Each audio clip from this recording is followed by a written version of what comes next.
Yo, what's going on, guys? Welcome back to another video, and today we are going to be, I know you guys don't like, or you have said you don't like the replay modes as much as it's not as entertaining, but I know that, and I promise the next one will be live games. I just wasn't recording this at the time, as this was the second day of the season, and I was trying to put as much effort into pushing as possible, and I got a nice win streak here, which I'm going to show you.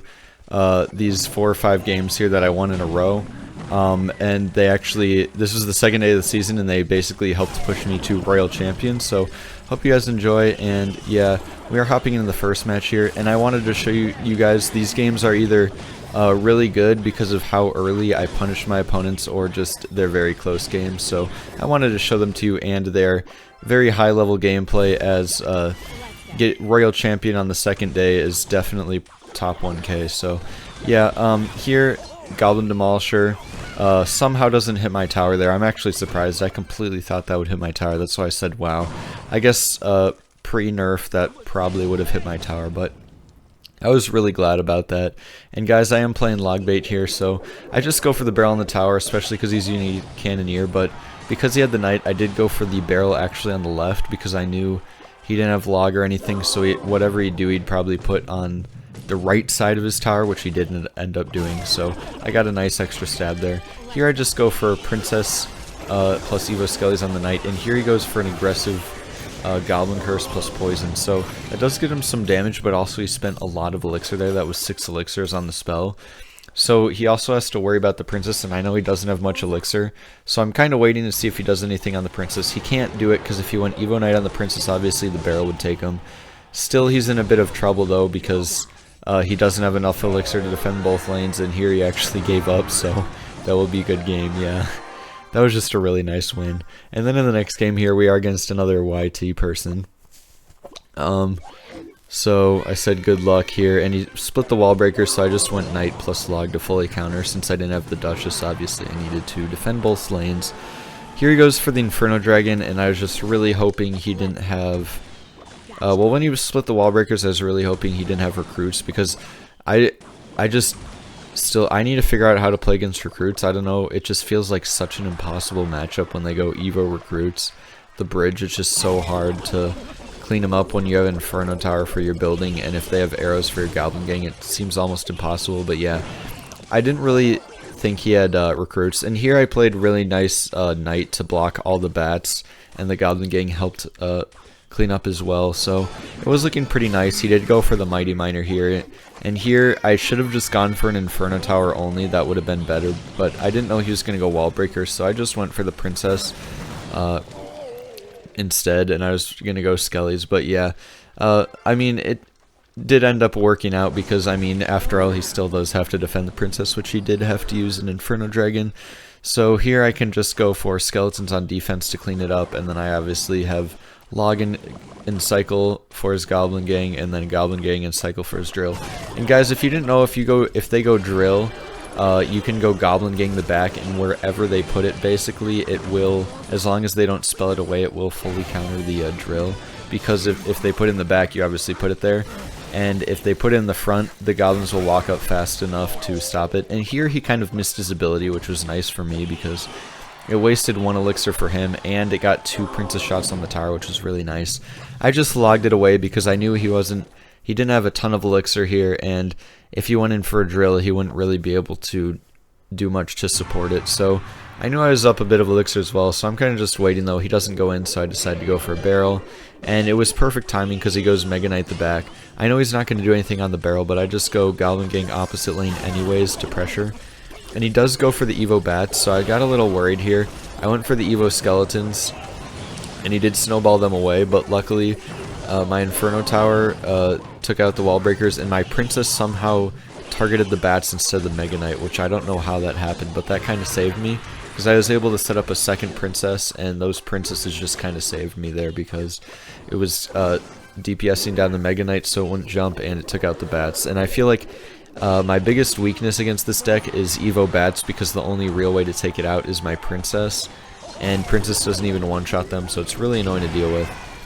Here I went for a Inferno Tower because he had wall breakers, and wall breakers are also really hard to deal with, and because if they put something in front of it, Inferno Tower is the only real way to deal with them, and it's a 5 elixir building, obviously. But here I was feeling pretty confident because look at both of his towers' health. I mean, they're pretty low, and I have a decent amount of HP on my tower. Here I just go for the log on the Goblin Gang. He did try to predict the barrel and failed. And here I just went for the Inferno Tower, knowing that it'll just clean up the Mega Knight, and we can kind of just reset here. And resetting is great for me because obviously I have more damage. And he went Inferno Dragon the back, so that actually gives me 2 shots with the Princess.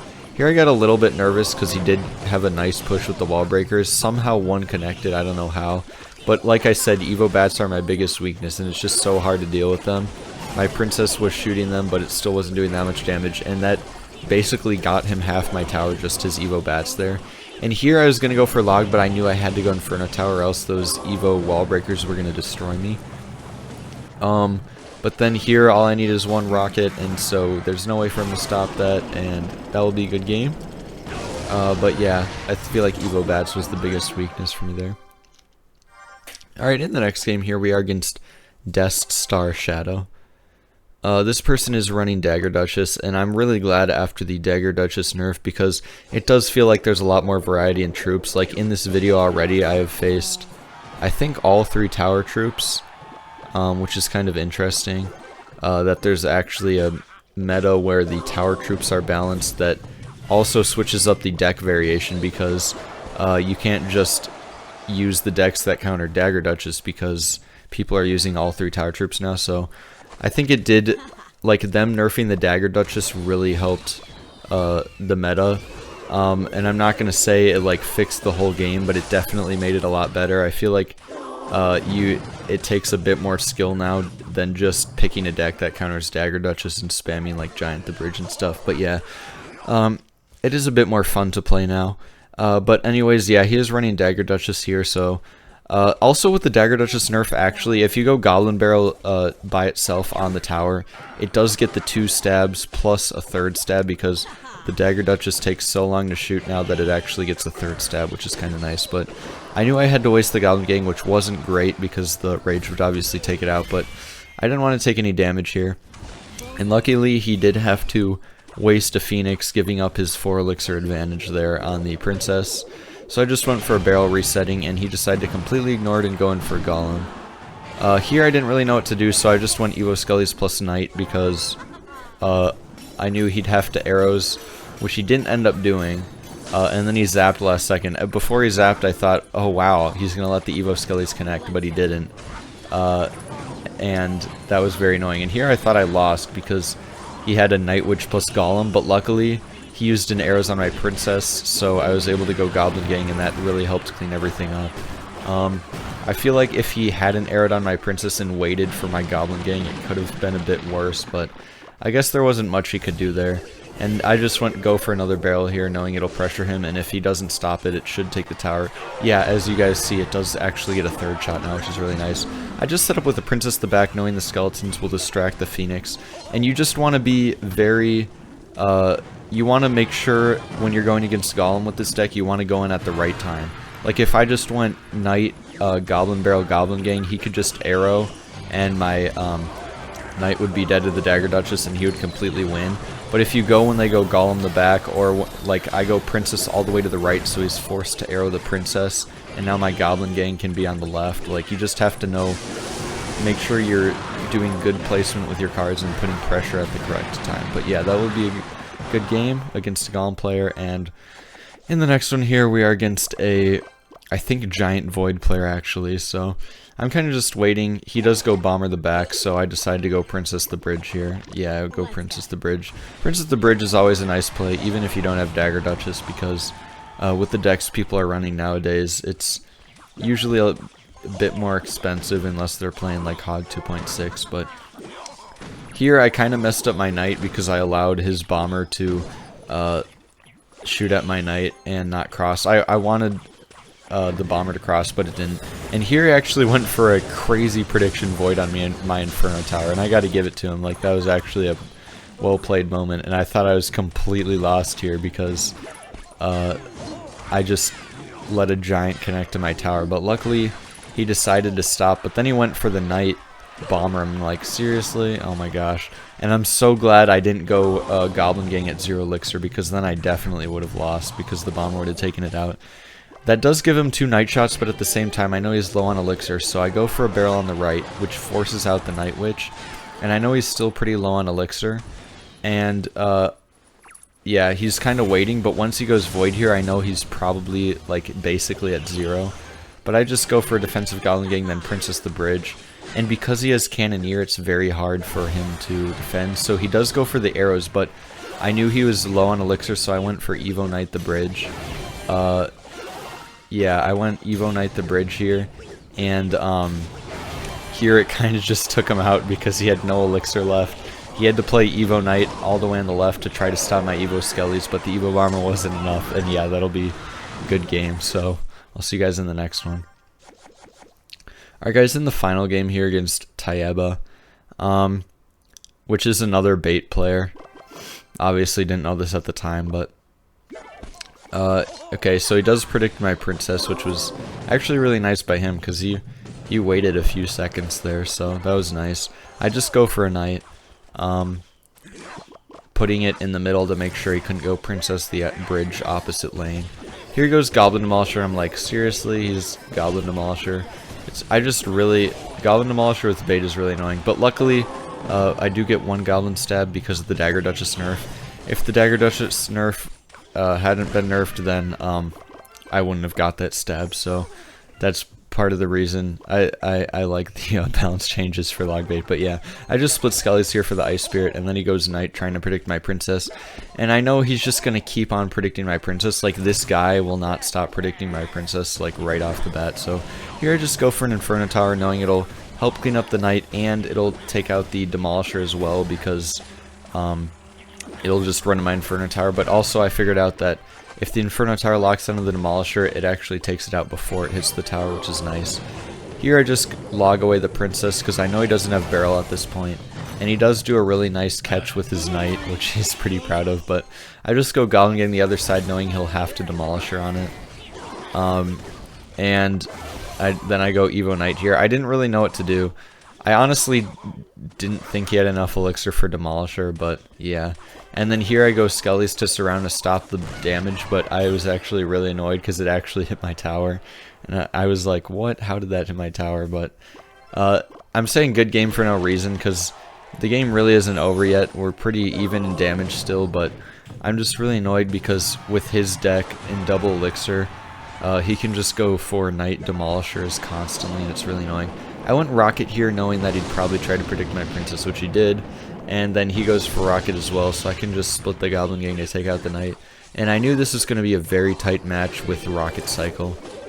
I went for a barrel trying to force out his log, which it did, and his Demolisher here, I just went for a Knight on it to take it out, plus Princess. And I knew he didn't have log for my princess, so I just rocketed immediately.